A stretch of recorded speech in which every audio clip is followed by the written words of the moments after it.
Eu queria compartilhar com você hoje de manhã algum tema nesta área.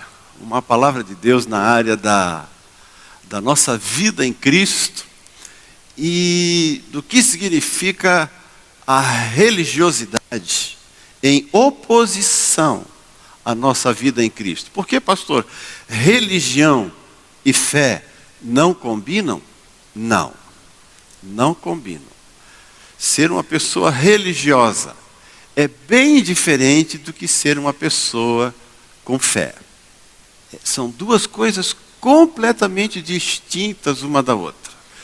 Mas por que a gente precisa falar sobre isso, nós que já abraçamos a fé? Nós que já estamos em Cristo, precisamos ouvir sobre isso? Sim.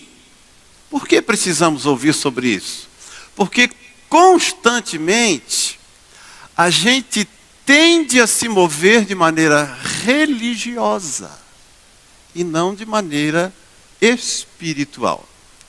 Dentro de nós, dentro da nossa cultura, por exemplo, da nossa cultura brasileira, foi inculcado dentro da gente um espírito religioso desde a infância.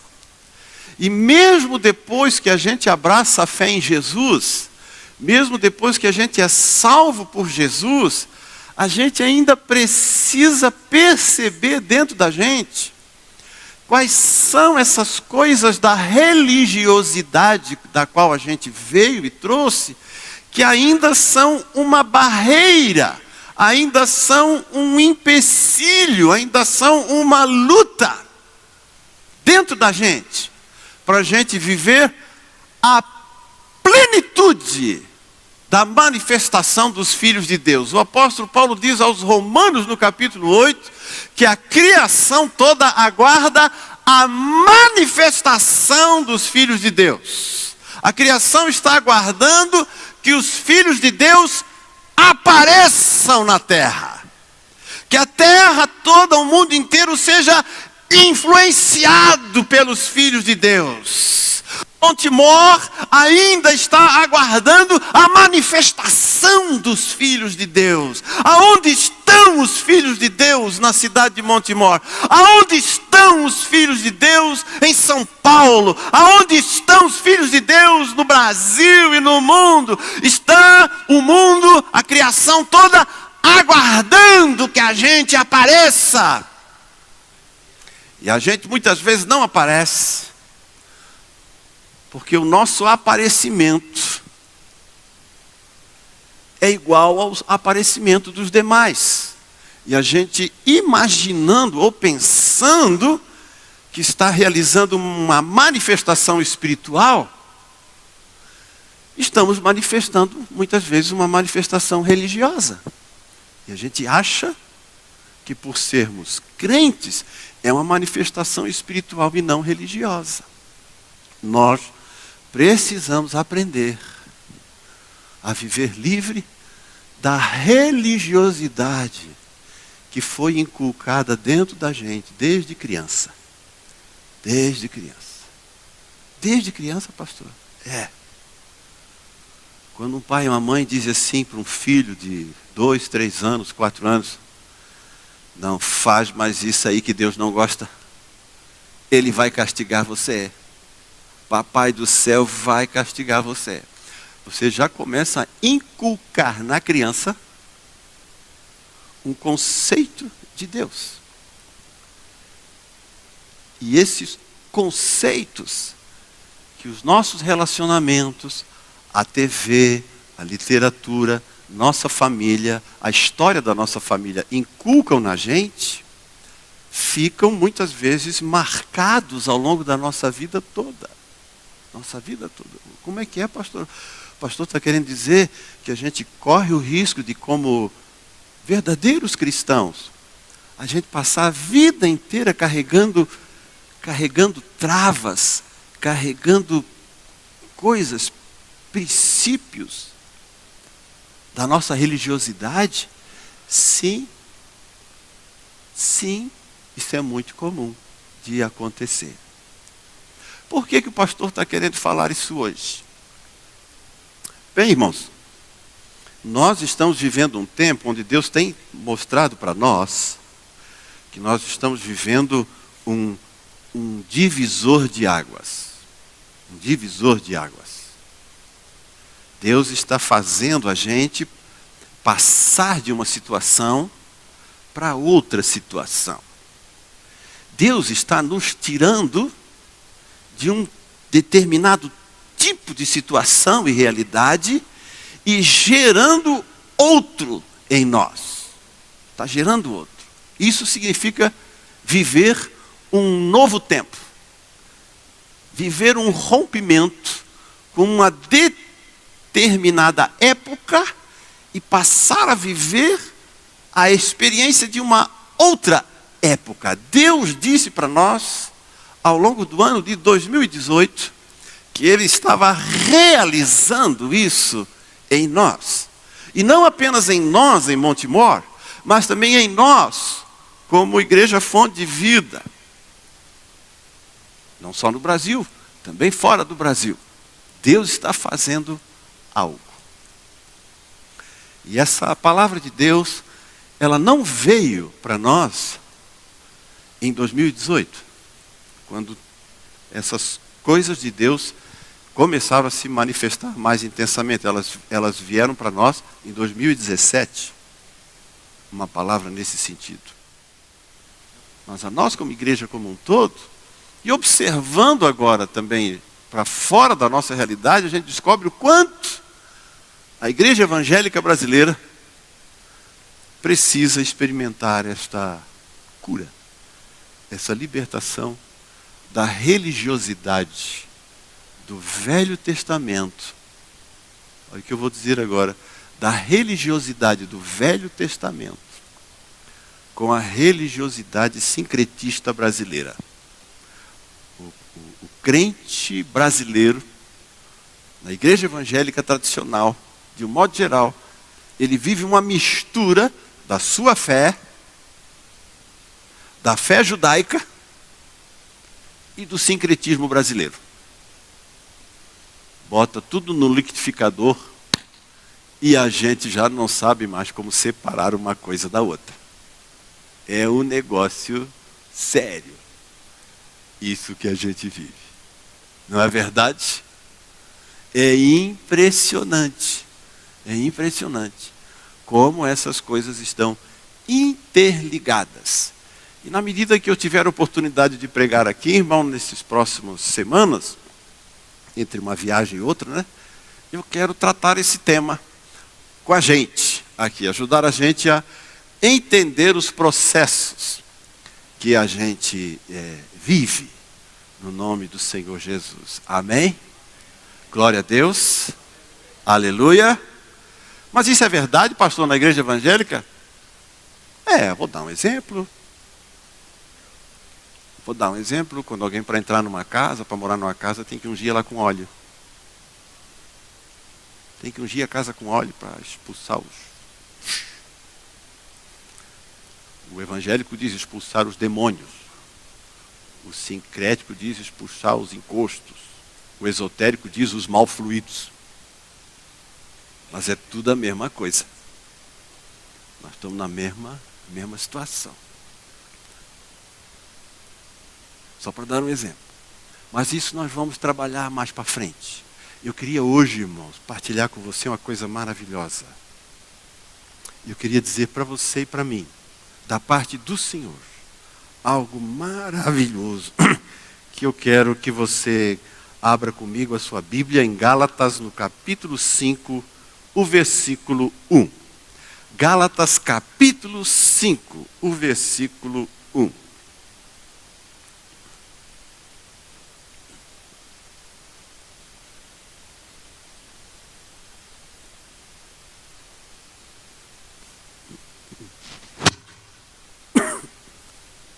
Achou lá?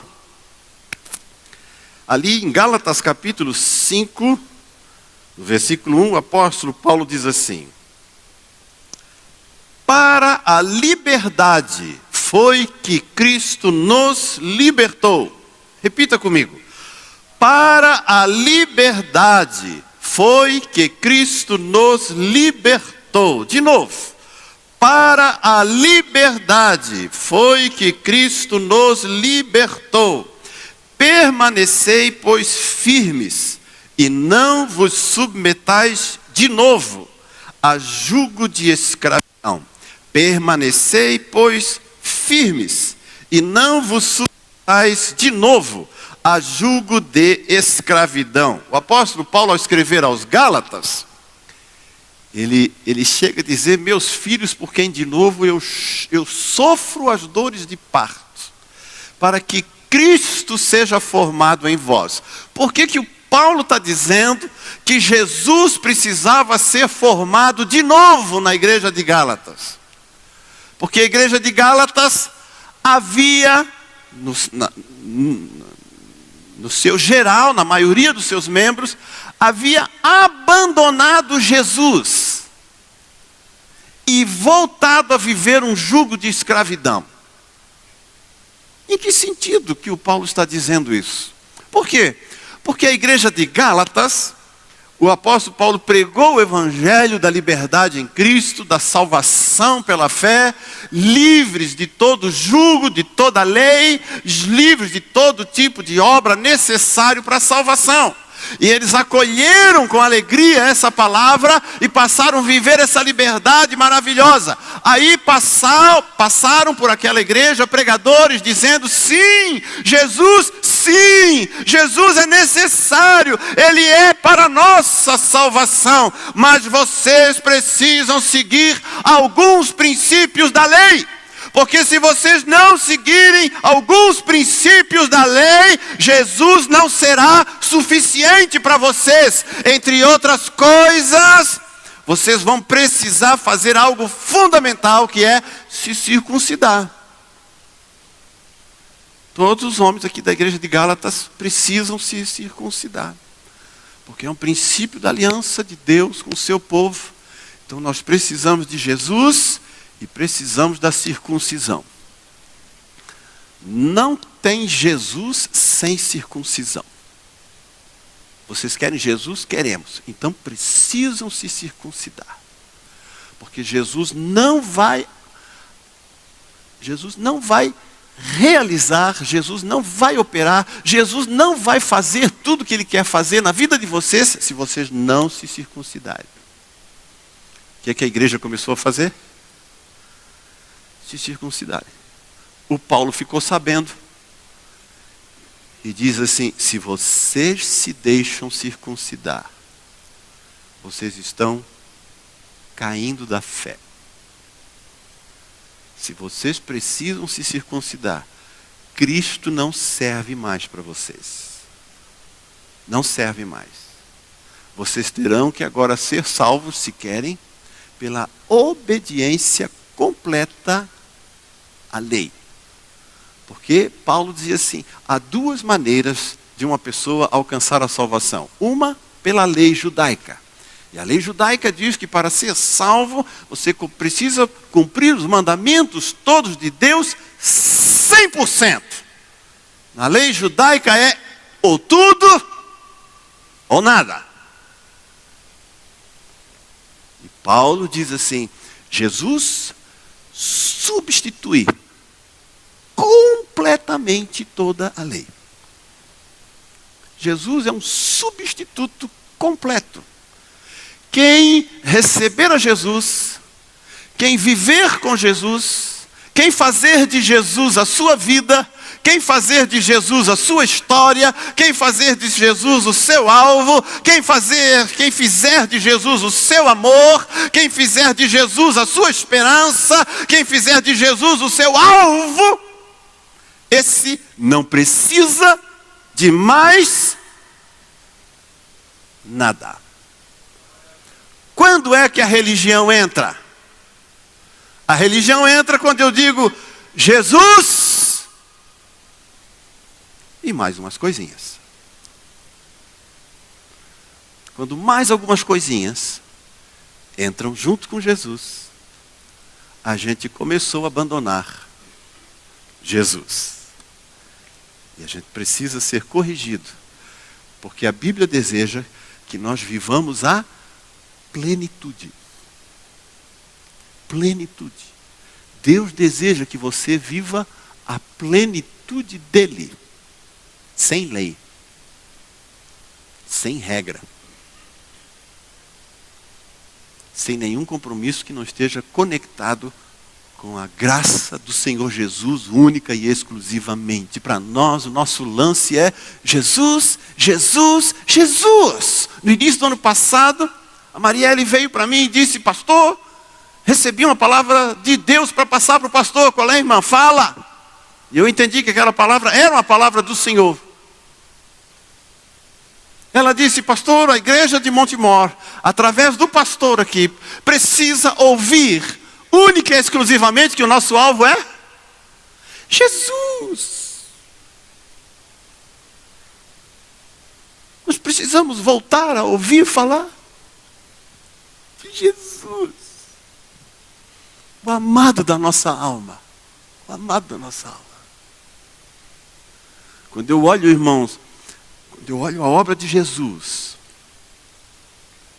e volto os meus olhos para o Velho Testamento, você sabe qual é o livro que eu mais gosto? Quando eu olho Jesus e a obra que ele fez e o que ele quer viver com a gente, e aí eu olho para o Velho Testamento, qual é o livro que eu mais gosto?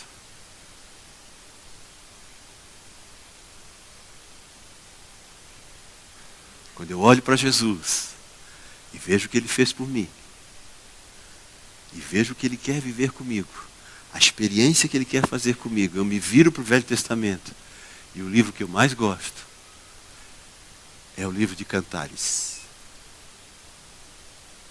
Qual é o livro do Velho Testamento que expressa de maneira mais profunda o relacionamento? Não estou falando da obra de Jesus por nós. A obra de Jesus por nós, para mim, Isaías é o profeta por excelência sobre a obra de Jesus. Mas quando a Bíblia fala de relacionamento, porque a obra é aquilo que Jesus fez lá. Relacionamento é o que ele quer que eu viva agora com ele, depois que a obra foi feita lá. A obra foi feita, foi concluída, foi acabada, está consumado. E agora?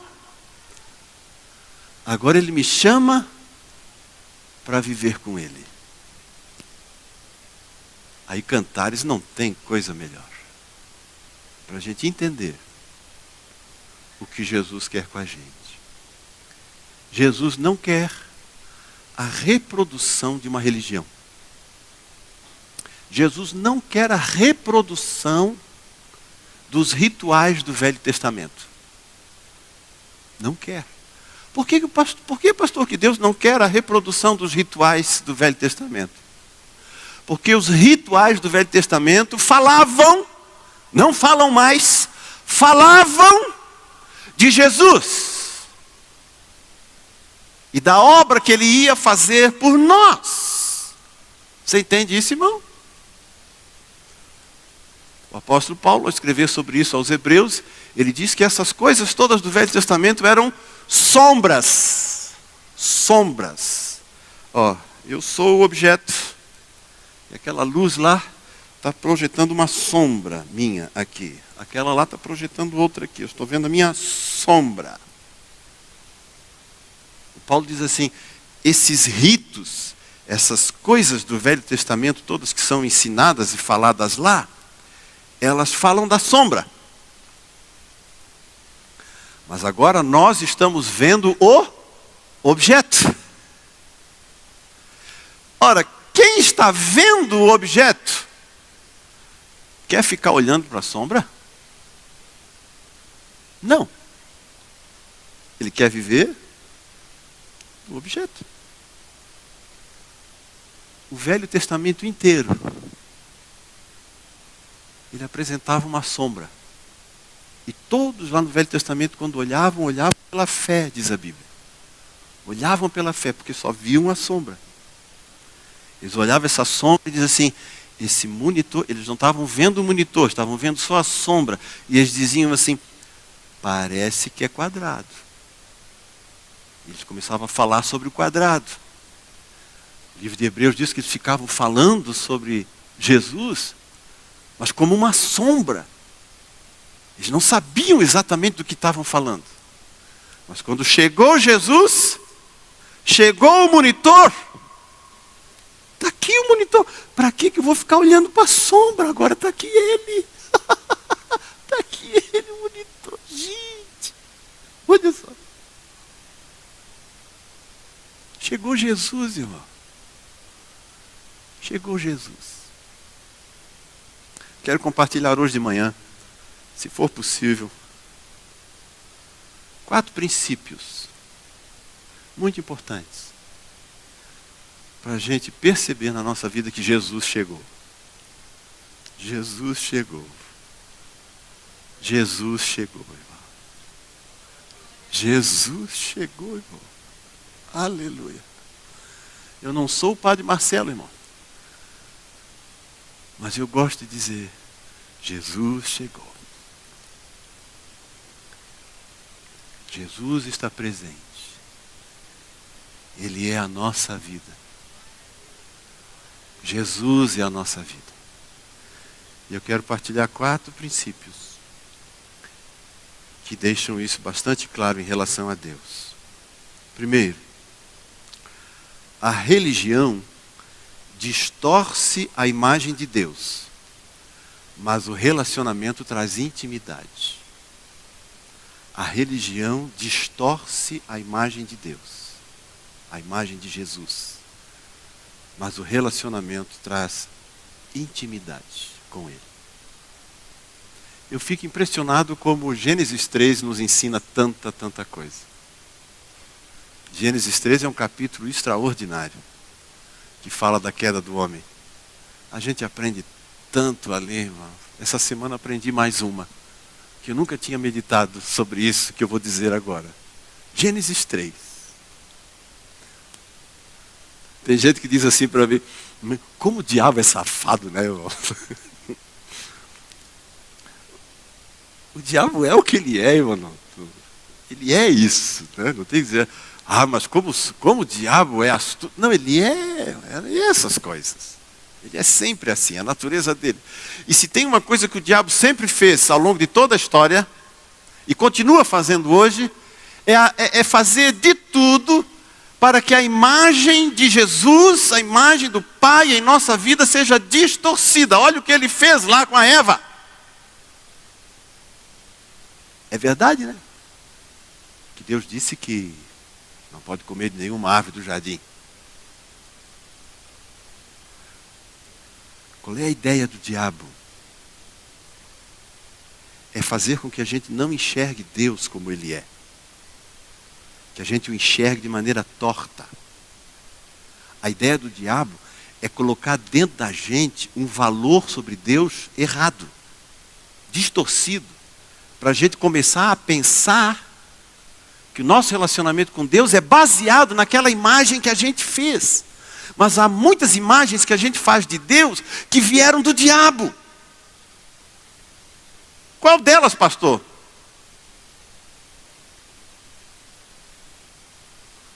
Que Deus é mau. Que Deus não é bom. Que Deus é um sujeito castrador. No sentido que fica cortando a gente o tempo todo. Deus é um Deus que se a gente seguir, a gente vai sofrer. Deus é um Deus que exige obediência. Deus é um Deus que fica botando mandamento na vida da gente para ferrar a gente.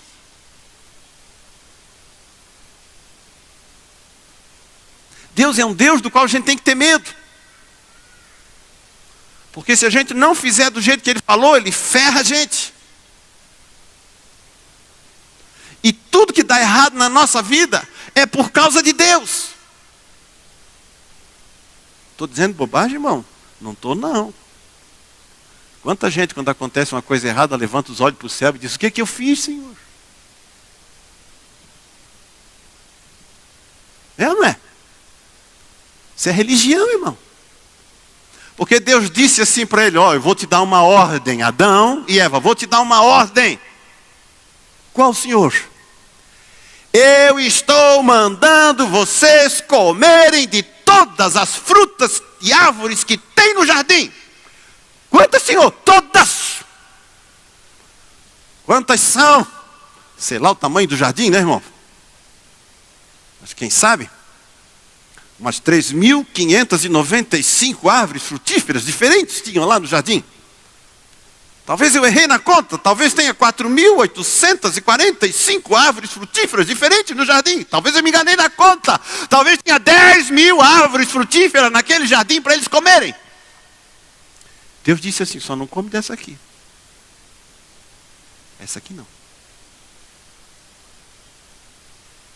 Eles tinham milhares para comer. Deus disse, só uma não. Deus é safado. Olha aqui o que ele faz. Está vendo? Ele disse para você não comer. Porque ele não quer ver a tua felicidade. Ele não quer que tu viva do melhor. Olha aí, ó, te proibiu.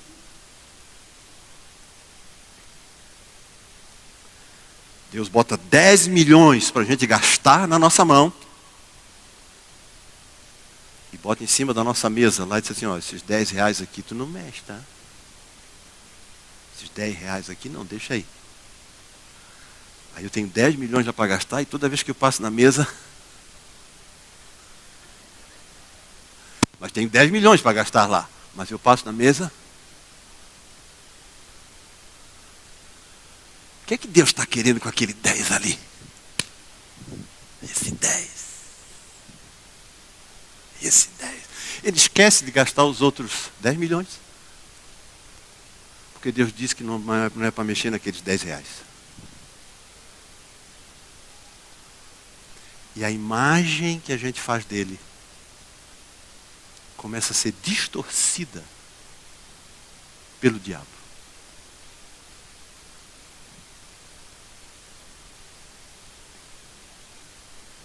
Paulo disse assim, tudo me é lícito. O religioso não. Ele, peraí. Quando Paulo diz tudo me é lícito, o religioso diz, peraí, pastor, vírgula. Mas tem coisa que não pode não. Tem coisa que não pode. Tem coisa que não pode.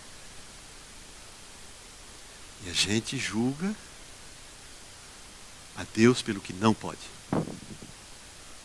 E deixa de curtir o que pode. Quinta-feira, irmão. Quinta-feira partilhei um versículo bíblico aqui na pregação que eu acho interessantíssimo.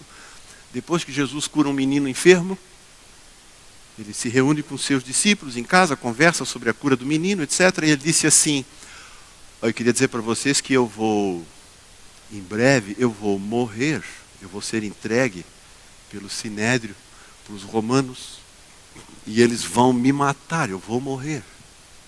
Eu vou morrer. Mas depois, no terceiro dia, eu vou ressuscitar. Sabe o que os discípulos fazem? Está lá escrito, eles... Por que vocês estão chorando? Porque tu vais morrer.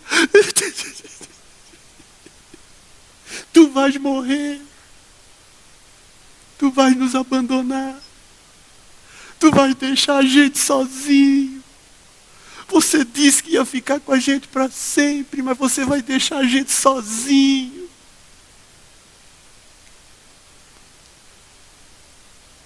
Porque o religioso só ouve isso. Mas Jesus tinha dito, no terceiro dia, eu vou ressuscitar. Isso eles não queriam. A pessoa, quando ela é religiosa, ela não consegue viver em relacionamento. Ela não consegue. Ela precisa viver debaixo de uma regra. Se ela não tiver regra, ela cai da fé. Se ela não tiver uma regra... Por que você não está naquela igreja? Porque naquela igreja não tem regra nenhuma. Lá, ó. Naquela igreja a gente pode fazer o que quiser.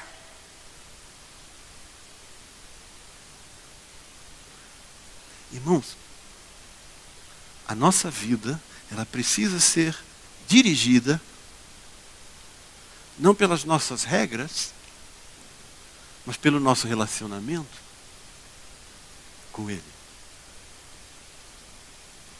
É verdade, irmão. Pessoas que não têm relacionamento com Deus vão viver muito melhor com regra. Elas querem que a gente diga para elas o que pode e o que não pode. Elas querem que a gente diga para elas o que deve e o que não deve. Por quê? Porque elas não têm relacionamento. Quando a gente não tem relacionamento, a gente precisa de regra. Quando eu não me relaciono com a minha esposa, quando eu e minha esposa somos dois estranhos um para o outro dentro de casa, e a gente não vive um para o outro, a gente não se senta um com o outro, a gente não tem intimidade um com o outro, a gente precisa de regra para funcionar. Porque senão, irmão, a gente começa a reclamar, você deixou a luz acesa, já te falei, quando sai do meu quarto apaga a luz, porque cada um está no seu quarto, né?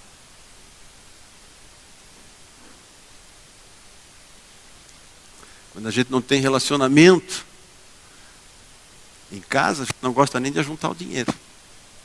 Cada um fica com o seu. Vamos fazer o seguinte, eu pago luz, água, você paga a comida, isso, e cada um governa o seu.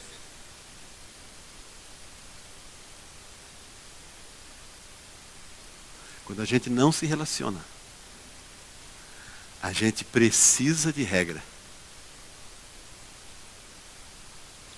Mas quando Jesus veio e nos salvou, irmão, Ele veio trazer um relacionamento. Portanto, Ele exclui as regras. Nós estamos livres de todas as regras, porque a imagem de Deus, ela é restabelecida na nossa vida no relacionamento com Ele. Quem se relaciona com Ele intimamente passa a conhecê-lo. Não sei se é assim na sua casa, mas eu e a Marli, depois de 36 anos, a gente se conhece no olhar. Não é verdade? A gente se conhece no olhar. A gente sabe quando um está bem e quando o outro não está. A gente sabe até como conversar com o outro, dependendo do jeito que o outro está. A gente descobre até como conversar com ele. Por quê? Porque a gente tem intimidade um com o outro. Defina a sua imagem de Deus, não pela religiosidade na qual a gente foi criado, mas pela intimidade que é gerada em nós pela obra de Jesus na cruz a nosso favor e pela sua ressurreição. Se relacione com Ele, descubra quem Ele é. E não deixe que qualquer princípio religioso governe você. Governe-se pela sua vida com Jesus. E se você vai fazer alguma coisa e deixar de fazer alguma coisa, é porque Jesus opera em você isso. E não porque a lei agora diz que você tem que viver dessa ou daquela maneira. Foi para a liberdade que Cristo nos libertou e não nos coloquemos de volta em jugo de escravidão. Porque tem gente que se converte a Cristo e depois de uns anos andando com Jesus no legalismo e na lei, diz assim, a minha vida lá fora era melhor do que essa. Se alguém que está andando com Jesus diz que a sua vida antiga era melhor do que a que ele está vivendo, ele ainda não está vivendo com Jesus. Porque quando a gente vive com Jesus, a vida com Ele é incomparavelmente melhor do que tudo que a gente viveu lá fora. Meu Deus do céu. Que coisa fantástica é andar com Jesus. Segunda característica. Religião é baseado na nossa performance. Mas o relacionamento é baseado na aceitação.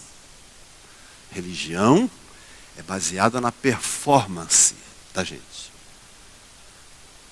Mas Relacionamento é baseado na aceitação.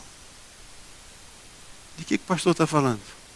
Quando a gente vive de maneira religiosa, nós achamos que Deus vai nos aceitar de acordo com aquilo que a gente é capaz de fazer. Muitos irmãos e irmãs ainda pensam que Deus os aceita, que Deus os recebe, ou que Deus os abençoa, dependendo do que Ele for capaz de fazer.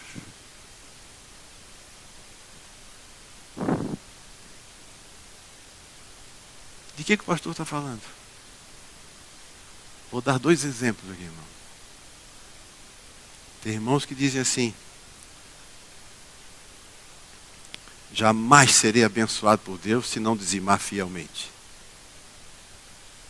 Para eu ser abençoado por Deus, eu tenho que dizimar fielmente. Eu tenho que dizimar, claro. Mas se eu disser que Deus só pode me abençoar, e Ele só vai me abençoar se eu dizimar fielmente, isso é religião. Isso é religião. Que outra coisa a gente pode dizer da religião? Para Deus poder fazer essa obra, eu tenho que orar 2 horas por dia. Porque se eu não tiver 2 horas de oração, Deus não vai me atender. Jesus disse assim: os gentios e os hipócritas é que fazem isso, que esperam que pelo seu muito falar serão ouvidos. Acham que pelo seu muito falar serão ouvidos. Mas a nossa religiosidade colocou dentro da gente que a gente precisa ter uma certa performance para Deus se agradar da gente e para Jesus fazer alguma coisa na nossa vida. Isso não é verdade. Deus deseja muito que a gente ore, sem dúvida. Deus deseja que a gente dizime, oferte, sem dúvida. Mas precisa ser fruto de relacionamento. Como assim, pastor? Jesus me aceitou. Meu Deus. Eu era perdido e condenado. E Ele me aceitou. Eu cheio de pecados, cheio de fracassos, cheio de perdas, cheio de trancas e entraves na minha vida. E Ele me aceitou. Irmão, quando eu percebo isso dentro de mim, eu olho para Ele e digo: Senhor, o que é que eu posso fazer para Ti? Senhor, meu dízimo é pouco. O que eu tenho é pouco. A minha vida é pouco.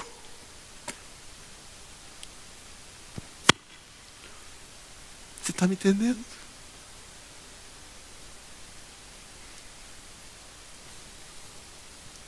Quando a gente anda com Jesus, a gente anda baseado na aceitação que Ele tem da gente, não na nossa performance como crente.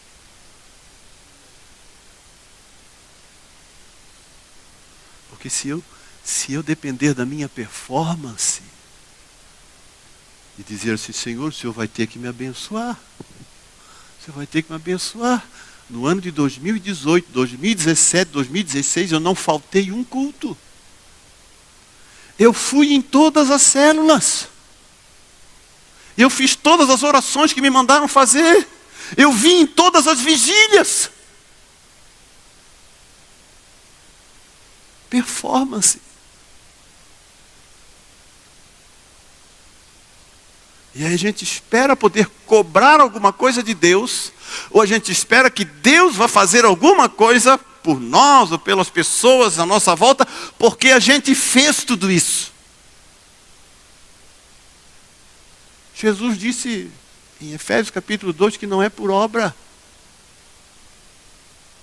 Quer dizer que as coisas que eu faço na igreja podem se tornar obras? Miseravelmente tenho que dizer: pode. Pode.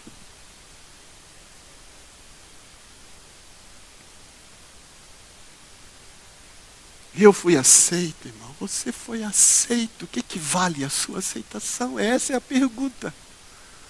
O que vale a sua aceitação por Deus? Essa é a pergunta e não a performance.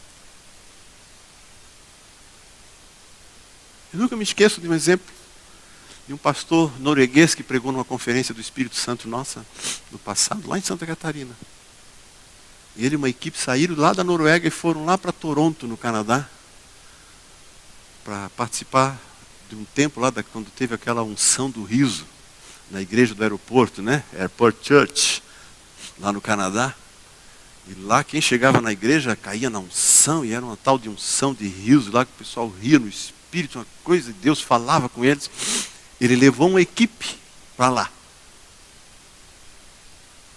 E ficaram lá, não sei, 4 ou 5 dias e não aconteceu absolutamente nada com ele. Nada. Nada. Ele estava indo embora frustrado, porque a performance foi zero. Performance nenhuma. Na hora de ir para o aeroporto, ele passou na igreja para se despedir do pastor, para dar um abraço no pastor. E quando ele abraçou o pastor, para dar o tchau, veio nele uma unção. E ele contou que a unção jogou ele para fora da igreja. Ele foi cair na grama. Ele foi indo para trás assim, voando ao contrário. Caiu na grama lá fora. Quando ele estava lá fora, caído na grama, Deus falou com ele. E Deus disse algo que ele precisava ouvir. Porque ele estava com o espírito de religiosidade que Deus livrou ele naquele dia. Deus disse assim para ele: ainda que tu não fizesses mais nada por mim a partir de hoje, ainda que tu não me amasses mais a partir de hoje, ainda que tu não desses mais nada para mim e para o meu ministério,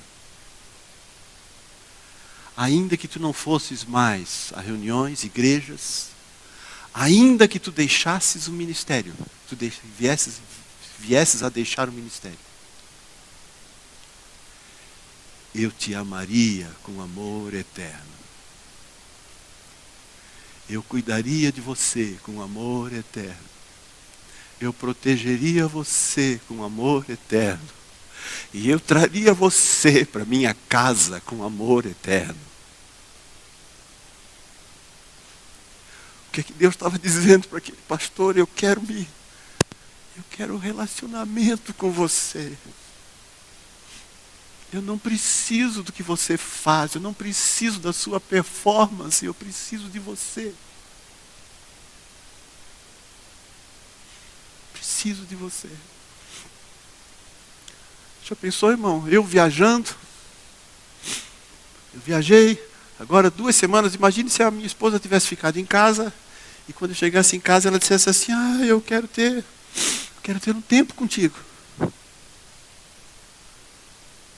Aí eu me sentasse com ela e começasse a falar: eu passei esses 12 dias nessa igreja, fui na igreja tal, fui na igreja tal, fui na igreja tal, fui na igreja tal. Eu queria agora que você fizesse isso, que você fizesse aquilo, papapi, papapá, papapá, papapá, papapá. E eu falava: gostaria também agora que... Amém, amém, tchau. Ela ia dizer: mas o que você veio fazer em casa? Você não queria ter um tempo comigo? Queria. Mas nós não tivemos. Por quê? Porque você só prestou relatório, fez pedidos e foi embora.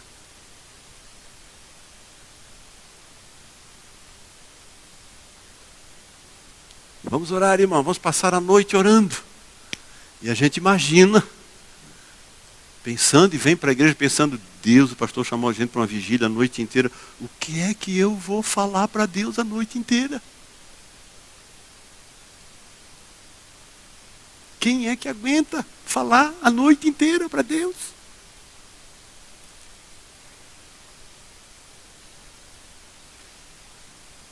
Quando a gente está na religiosidade, essas coisas se tornam realmente leis e fardos.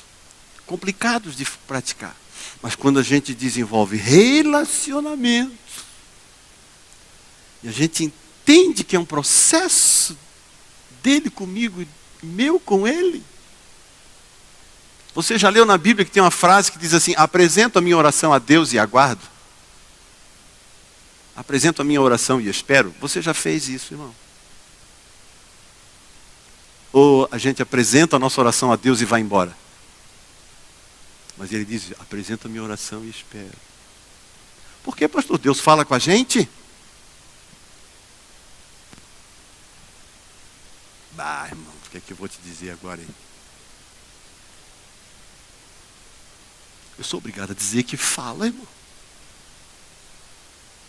E que quem desenvolve essa intimidade, o tempo passa rápido quando está na presença dele. Nem percebe. Não, pastor. O pastor está falando de profecia. O pastor está falando de profecia. Que tem pessoas que Deus fala com eles em profecia. E aí eles transmitem a palavra para a gente. Não, irmão. Profecia, isso é um dom. Isso é um dom. Mas Deus quer viver com a gente. Deus quer que você ouça Ele. Mas Ele fala dentro da gente, quando a gente busca intimidade, fala.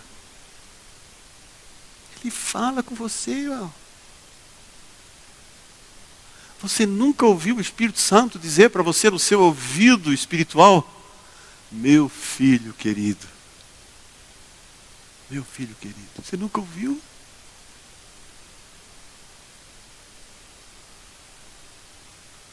Você nunca acordou de manhã e disse assim: bom dia, Espírito Santo. E ele respondeu: bom dia, meu filho. Teremos um dia e tanto hoje.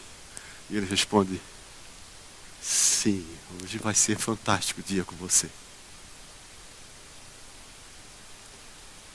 Quando é profecia, irmão, ele conversa com a gente muito sobre a vida dos outros, para dar uma palavra para a vida de alguém. Mas quando é intimidade, é com a gente. É com a gente que ele fala. A gente precisa aprender essa intimidade.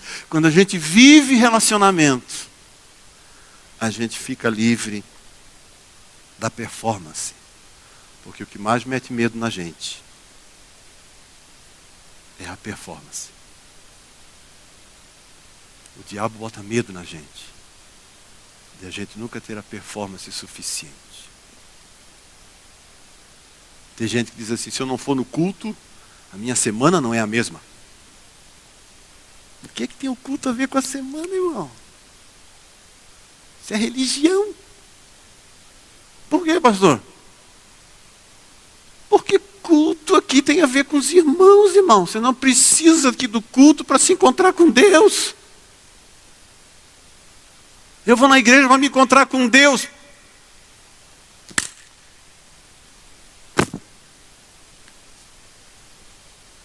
Religião. Você vem na igreja para se encontrar com os irmãos. Para junto com os irmãos ter um tempo com Deus. Mas para se encontrar com Deus, irmão, fica em casa, não precisa.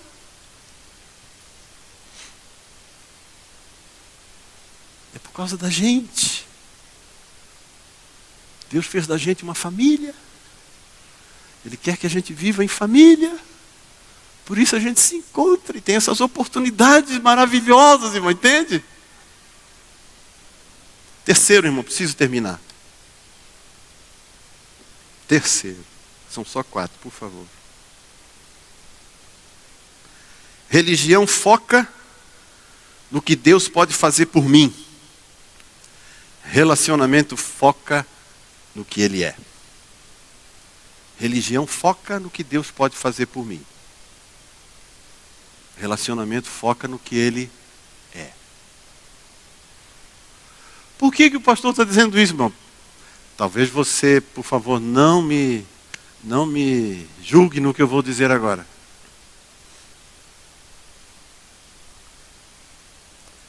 Mas tem muitas mais palavras de Deus na Bíblia, dizendo o que Deus é em nós, do que realmente a gente precisar de alguma coisa.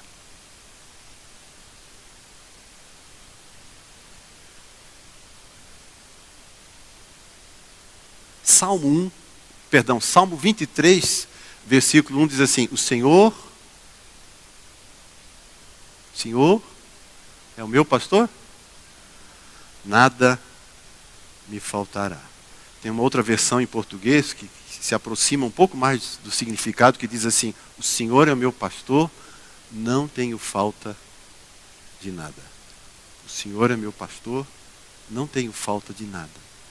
Sugerindo essa palavra, e por isso que eu pedi, irmão, não me jogue pedra, sugerindo essa palavra, que para nós, quem vive esse relacionamento de intimidade e aprende esse relacionamento com o Senhor, ele não precisa pedir nada. Porque antes que ele peça, o Senhor já está atendendo. Antes que ele busque, a resposta já está vindo. De tal forma que ele não precisa pedir para si. Ele investe esse tempo de intercessão pedindo pelos outros. Aleluia. Porque para si há uma infinidade de promessas de Deus, uma infinidade de promessas na Bíblia dizendo o que Ele faz e o que Ele é na vida dos seus. Aleluia!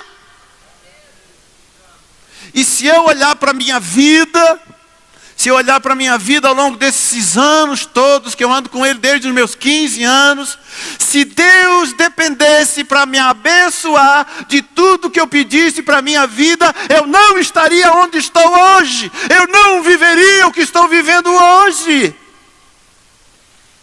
Porque a palavra que diz assim, Deus é poderoso para fazer infinitamente mais do que tudo quanto pedimos ou pensamos. Quem é capaz de viver numa palavra dessa? Quem é capaz de viver nessa palavra? Que Ele é poderoso para fazer infinitamente mais do que tudo quanto pedimos ou pensamos. Quem é apto, diz a Bíblia, para viver isso na sua vida? Quem é apto? Não se foque no que Deus pode fazer por você. Mas se foque no que Ele é. Porque o que Ele é, olha o que eu vou lhe dizer, irmão. Porque o que Ele é, se manifesta no que Ele faz. Observe os nossos hinos. Observe os nossos hinos. Nós estamos aí sempre atentos, junto com o líder de louvor, para evitar ao máximo hinos que ficam falando da gente, o que Deus faz na gente. Porque a maioria dos hinos no movimento evangélico hoje, quem ouve música evangélica, sabe que é assim. É Deus para mim. É Deus para mim. É Deus para mim. Né? As nossas músicas se tornaram, como a gente diz na teologia, se tornaram antropocêntricas, onde o ser humano se tornou o centro do negócio. Né? E Deus é tão bacana que me pega no colo e me joga para cima. Né? E faz um monte de coisas para mim. Né? E para mim, e para mim, e para mim. Né? A que ponto nós chegamos na nossa religiosidade? De vivermos concentrados em nós mesmos.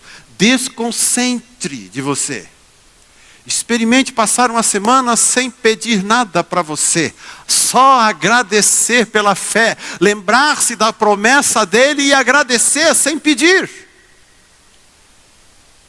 Lembrar da promessa.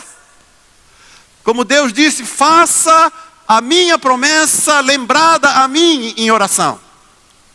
Que coisa maravilhosa poder viver assim. Viver desse jeito. Livres dessas amarras. E por último, irmão, quero terminar essa parte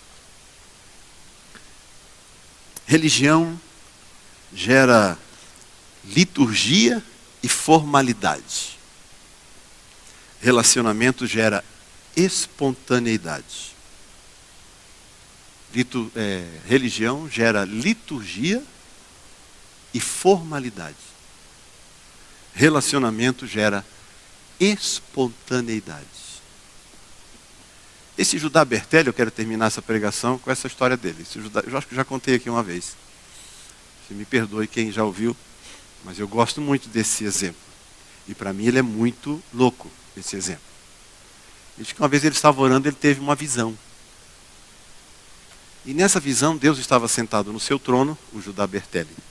Ele estava sentado no seu trono, um anjo forte, do seu lado direito e do seu lado esquerdo, com espadas embainhadas. E Deus estava sentado no seu trono, chupando um picolé de kiwi. Pois é. E ele, o Bertelli, como filho, escondido atrás do trono.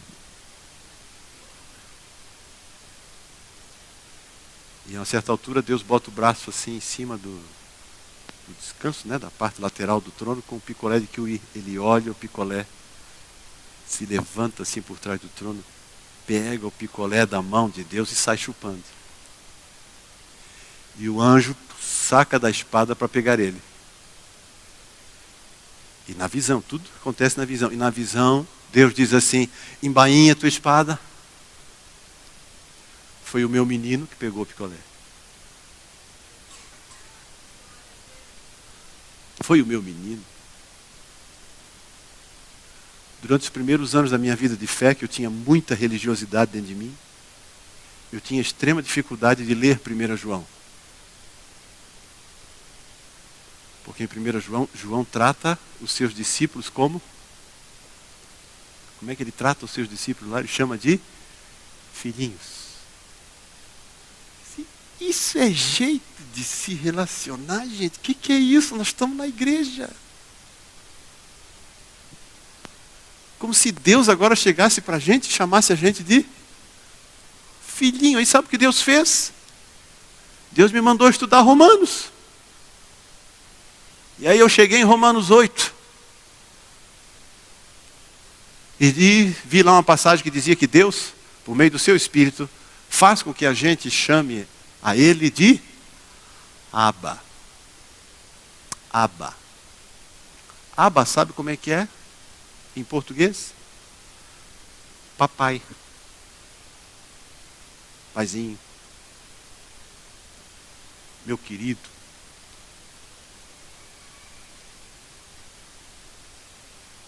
Irmãos, em nome de Jesus, quando nós nos reunimos aqui em culto, nós não temos liturgia. Isso aqui é para ser um ambiente espontâneo. Espontâneo.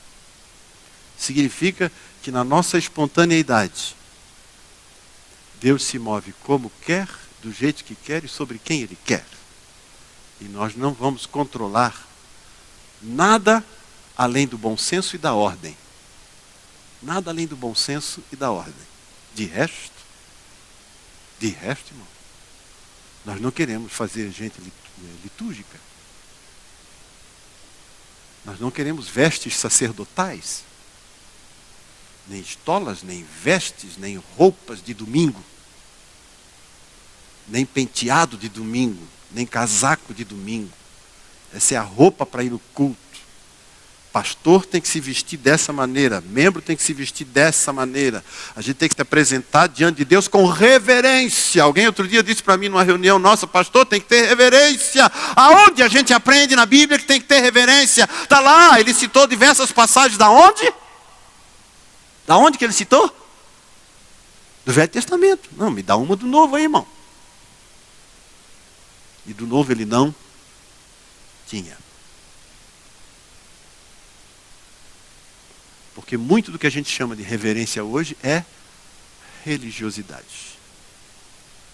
Uma religiosidade que impede os filhos de pegar o picolé de kiwi da mão do papai. Tem medo de pegar o picolé, porque é falta de reverência, é falta de respeito. Não é assim que se apresenta diante de Deus. Não é assim que a gente ora. Não é assim que a gente fala. Não é assim que a gente sente, levanta e faz ou deixa de fazer determinadas coisas. Irmão, na nova aliança não tem templo.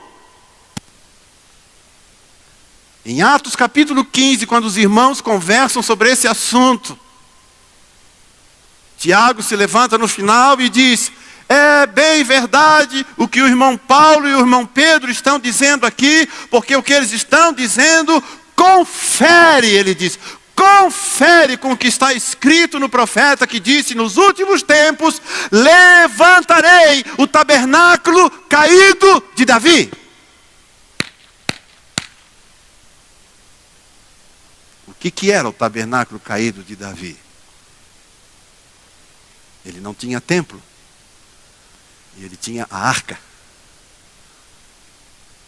Então ele botou a arca debaixo de uma tenda. E botou lá cantores para cantar por turnos, dia e noite. E c'est fini. Acabou. O que se faz agora?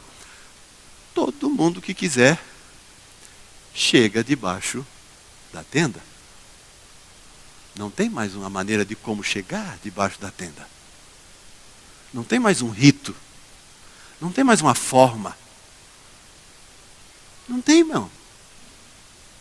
Agora a gente chega debaixo da tenda, cada um do jeito que chega. Aleluia. Outro dia eu estava numa igreja, um irmão assim, eu entendo isso, irmão, é a nossa religiosidade, a gente lida com ela. Tem algumas coisas que prejudicam muito, outras prejudicam pouco, outras religiosidades não prejudicam quase nada, né? Mas elas prejudicam. Teve um irmão que disse assim: em reverência à palavra de Deus, fiquemos de pé. Como é que é? Claro, nós vamos ler a palavra de Deus, vamos ficar de pé em reverência. Aprendemos isso aonde? Aprendemos na nossa religiosidade. Na Bíblia, não. Ah, pastor, mas a adoração exige esse tipo de reverência. Paulo diz que nós adoramos a Deus aonde, irmão? No Espírito. O respeito, a reverência, a honra, é tudo aqui, ó. Aqui dentro, irmão. É aqui dentro, não é em nenhum outro lugar. Nenhum outro lugar. Por isso que os religiosos ficam boquiabertos quando veem uma prostituta sendo curada e um fariseu religioso de 30 anos clamando e não acontecendo nada com ele. Eles ficam perplexos. Diz: por que Deus faz isso com eles? E não faz comigo, que sou muito fiel. Muito mais fiel que ele. E Jesus vai chamar a nós de hipócritas. Porque não é assim que se relaciona com Deus.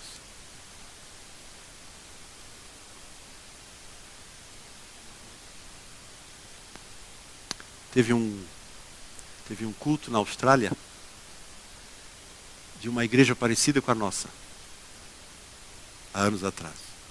Eles saíram de uma denominação e fundaram uma igreja, e na fundação daquela igreja eles disseram: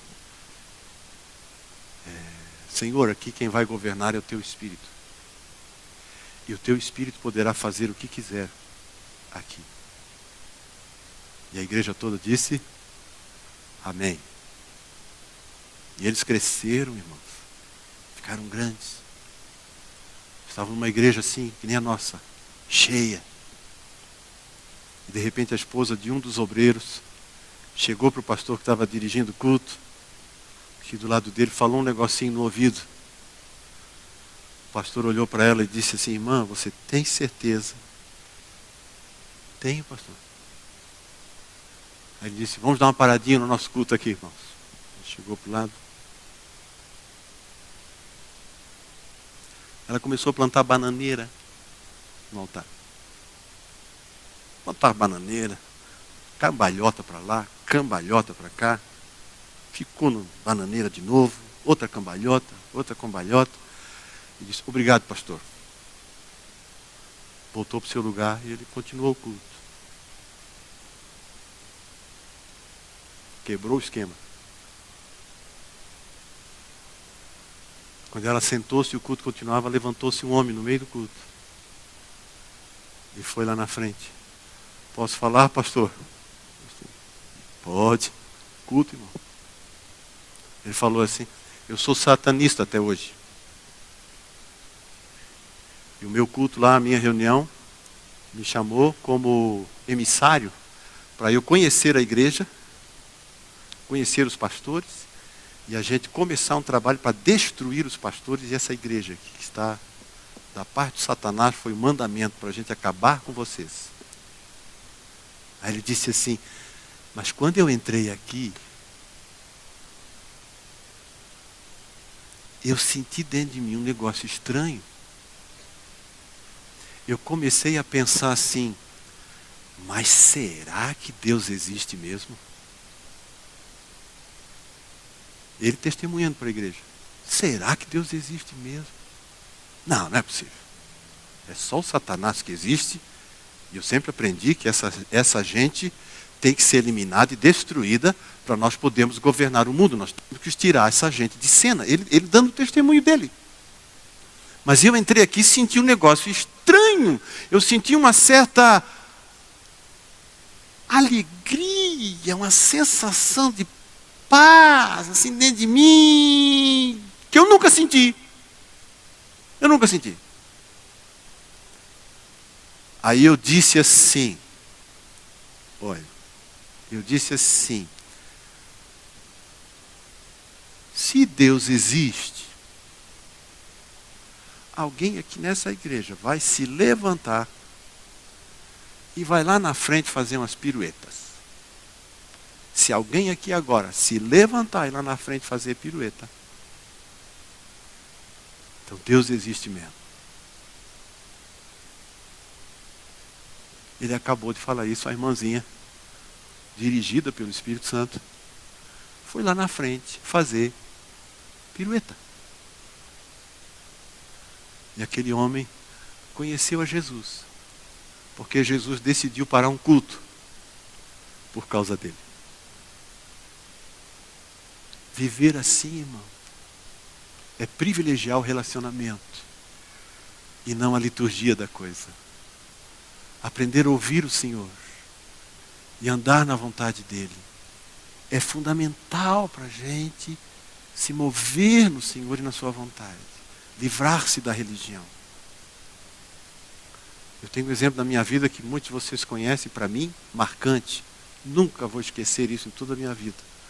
Como uma palavra de Deus nessa direção. Um domingo à tarde eu estava me preparando para o culto, irmão. Estava na igreja orando. E naquela tarde Deus me deu uma pregação como nunca tinha dado. Inteirinha a pregação. Romanos 12, 1 e 2. Eu prego ela até hoje. E Deus me deu naquela ocasião. Que eu fui atrás de papel para anotar tudo que o Senhor estava mostrando no meu coração. Ansioso para chegar domingo à noite no culto, para pregar. Quando eu estava indo, que o irmão me chamou para pregar, estava subindo a escada. O Espírito Santo falou dentro de mim, você não vai pregar isso hoje. E aí eu entrei em pânico, no bom sentido da palavra. E disse, Senhor, o Senhor não quer que eu pregue isso hoje? Não. O que o Senhor quer que eu pregue? Silêncio. Senhor, por favor, o que é para pregar? Nada. O irmão orou por mim, como fez o pastor Wagner agora, e eu fiquei olhando para a igreja olhando para mim, eu para a igreja para mim. Não sabia o que fazer. Aí eu fiz uma coisa que nunca fiz na minha vida, só fiz aquela ocasião, nunca mais fiz. Eu abri a Bíblia em qualquer lugar. Ainda bem que não era o aparelhinho aqui, né? Senão a gente não sabia onde clicar, né? Eu abri a Bíblia. onde eu li, eu preguei. Não me lembro. Nem a palavra, nem a pregação. Mas naquela semana veio um homem falar comigo. E ele disse assim, eu estou aqui por causa de domingo. Sim. Porque quando o senhor subia a escada lá para pregar, eu abri a Bíblia no meu lugar e disse assim, se essa igreja aqui é de Deus, esse homem vai pregar nessa palavra aqui. E ele abriu a Bíblia lá em qualquer lugar. E disse, vai ser essa pregação. Se não for essa pregação aqui, dessa palavra, eu vou embora. E você sabe, né, irmão? Eu abri naquele lugar.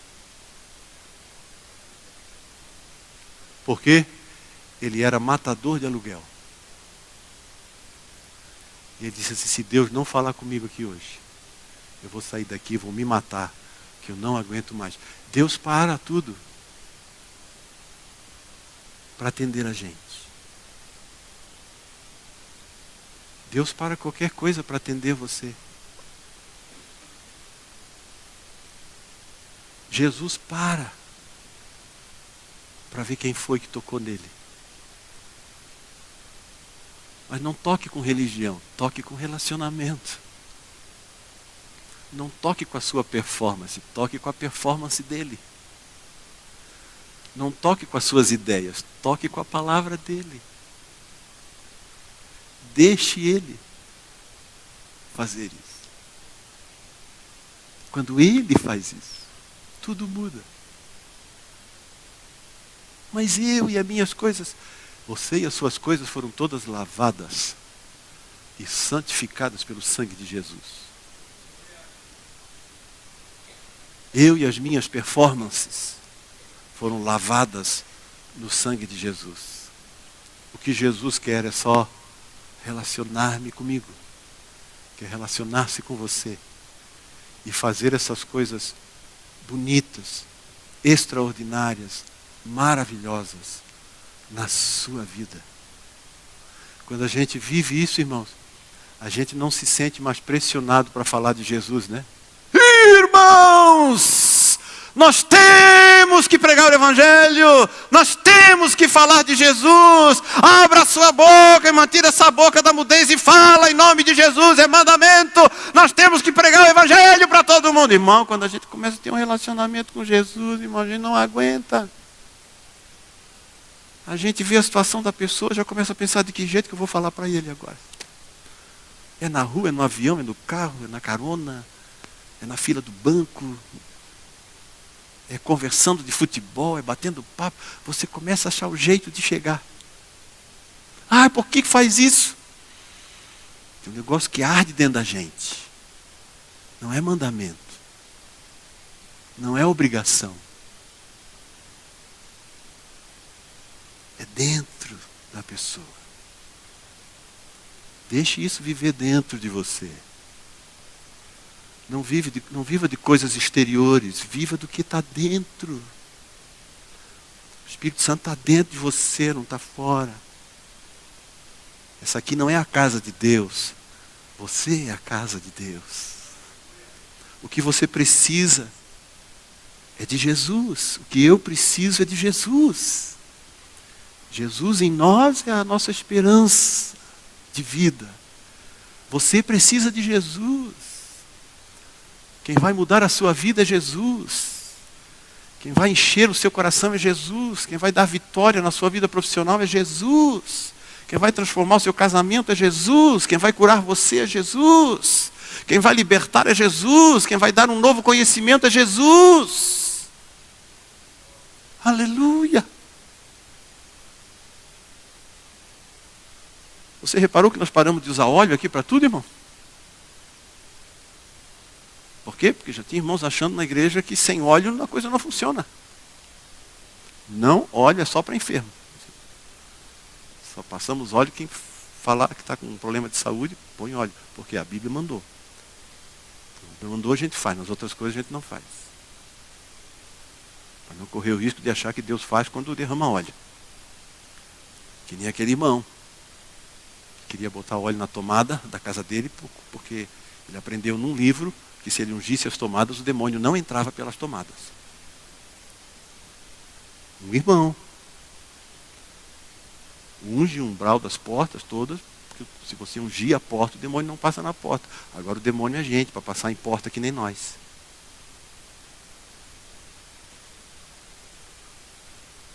Libertemo-nos, irmãos. Somos livres. Você é livre e solto, irmão. Quando a gente é livre, Deus liberta do pecado. Deus dá vitória contra as tentações. Deus firma a nossa vida. Quando a gente se relaciona com Jesus. Ai, mas eu tenho tanto pecado na minha vida, me sinto culpado. Não consigo chegar perto de Jesus. Pare!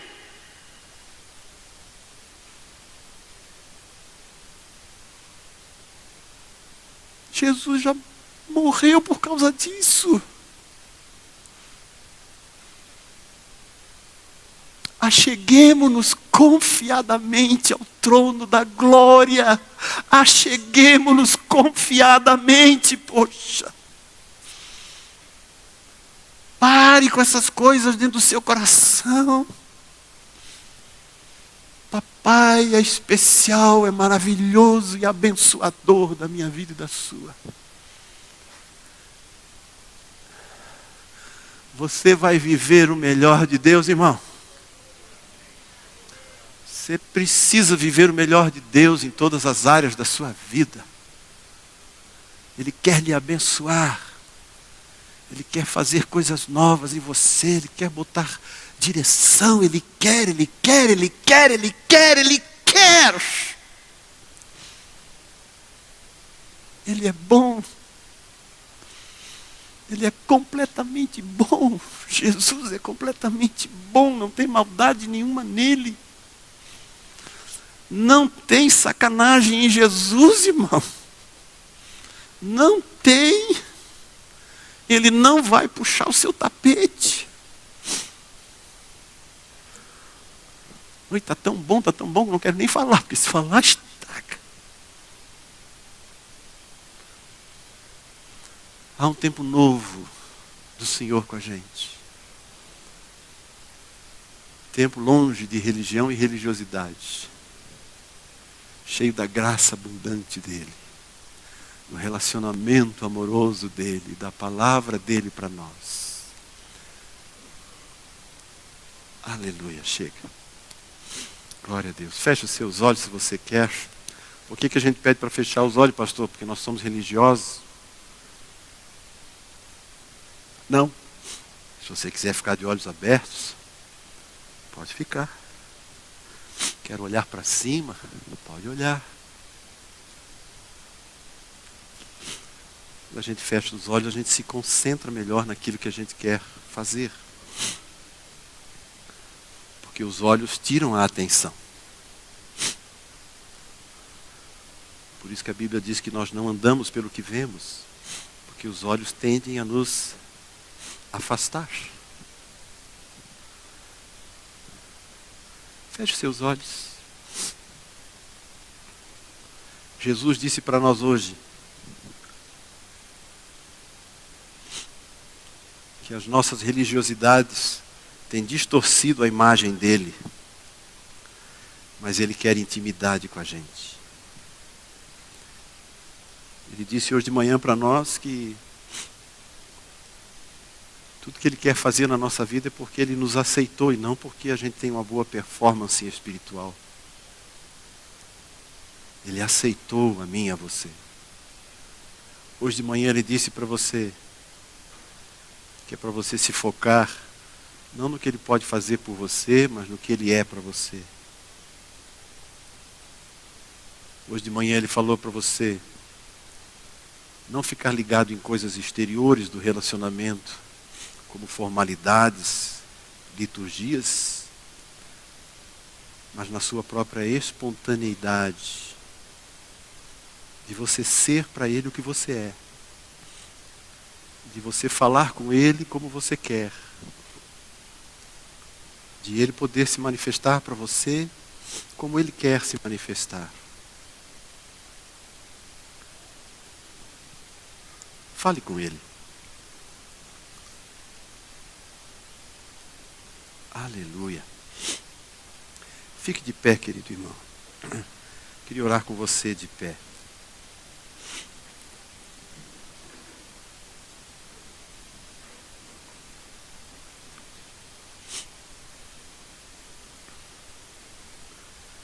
Mas pastor, por que o pastor pediu para a gente ficar de pé? Isso não é religiosidade? Não. Pedi para você ficar de pé agora, porque quando nós estamos de pé, a gente tende a ficar mais atento quando está de pé, do que sentado. Quando a gente está sentado, a gente está mais relaxado. Quando a gente está de pé, tende a ficar mais atento. Por isso eu lhe pedi para ficar de pé, para orar por você e orar com você. Aleluia. Querido Pai, esta manhã nós te somos gratos pela palavra que o Senhor ministrou na nossa vida. E eu quero pedir hoje de manhã que o Senhor dê para nós um espírito de revelação. Eu peço, Senhor, que estas palavras possam levar os irmãos a ir embora para casa contentes. Eu queria muito, Senhor, que eles fossem felizes para casa hoje. Que eles percebessem no íntimo deles, cada um de nós, perceba no íntimo, Pai, esse é o meu desejo. Que a gente é completamente livre para andar contigo. Que o Senhor não botou nenhum outro jugo em cima do nosso ombro, nem da nossa cabeça. E que o Senhor não faz nenhuma exigência de nós. Eu quero pedir, Pai, dá esse entendimento para a gente. Para a gente vir com outro coração, com outro jeito, Pai. Muda a gente. Eu quero pedir que o Senhor mude a gente. E que essa palavra aqui, Senhor, possa produzir um efeito sobrenatural na minha vida e na vida dos irmãos. Eu quero viver do melhor do Senhor, Pai. Eu quero que meus irmãos vivam comigo, junto comigo. Oh, deseja fazer na nossa vida. Querido Espírito Santo, revela a nós quem é Jesus. Revela Jesus. Nós temos certeza do que o Senhor está fazendo na nossa vida. Aleluia.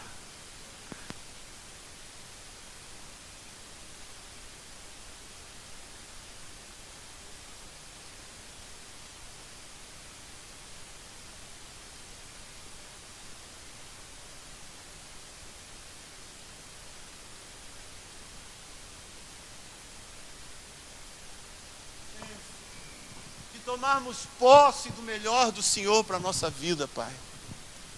Nós te somos tão gratos e te bendizemos. E pedimos, Senhor, abre os nossos olhos espirituais. Por favor, Senhor. Abre os nossos olhos espirituais.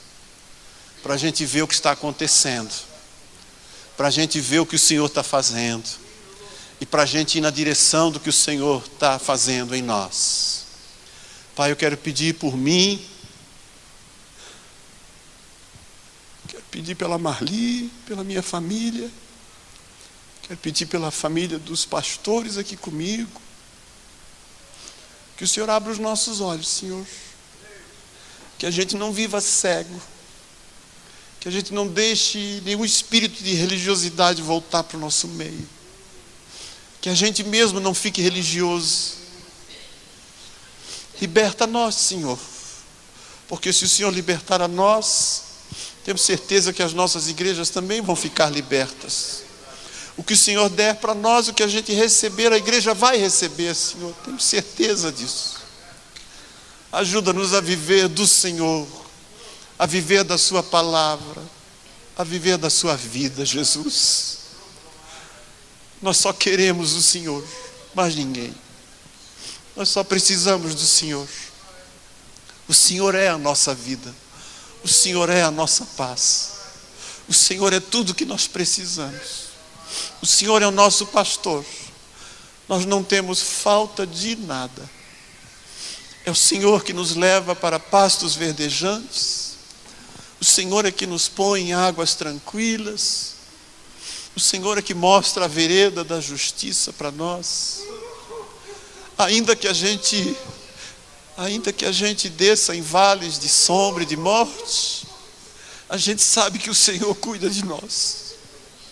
E que o Senhor não vai nos deixar morrer no vale. o Senhor nos sustentará com a sua mão poderosa.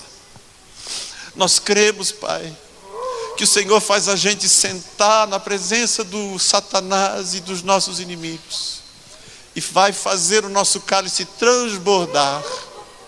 Nós vamos viver do sucesso transbordante do Senhor na nossa vida. Nós cremos, ó Pai, que a Tua bondade e a Tua misericórdia vão estar conosco todos os dias da nossa vida. Todos os dias da nossa vida. Todos os dias da nossa vida. Bendito é o Senhor, que cuida das nossas famílias, que cuida da nossa vida. Bendito é o Senhor, que nos alegra quando estamos com saúde, e que nos afofa a cama quando estamos doentes, e que nos levanta do monturo, e que nos põe de pé na sua presença.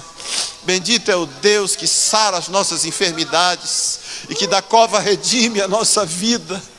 Bendito é o Deus que nos enche do seu amor e da sua palavra, e que nada vai nos impedir de andar na tua intimidade, nem uma força do alto nem de baixo, nenhum poder dos céus ou da terra ou debaixo da terra, nada vai nos separar do Senhor e da sua vontade. Pai, nós nos quebrantamos aqui esta manhã, pedimos perdão por todo tipo de religiosidade na nossa vida, e rogamos a Deus, rogamos o entendimento, a vida plena e a intimidade do Espírito Santo na nossa vida, Pai, em nome do Senhor Jesus. Nós nos alegramos em Ti esta manhã, e Te glorificamos e Te exaltamos pelo Deus maravilhoso que és para nós. Obrigado, Senhor. Muito, muito, muito, muito obrigado. Muito obrigado, Senhor. Muito obrigado. Porque Tu nos recebeste e fizeste de nós Tua família. Aleluia. Aleluia. Aleluia. Em nome de Jesus. Aleluia. Aleluia.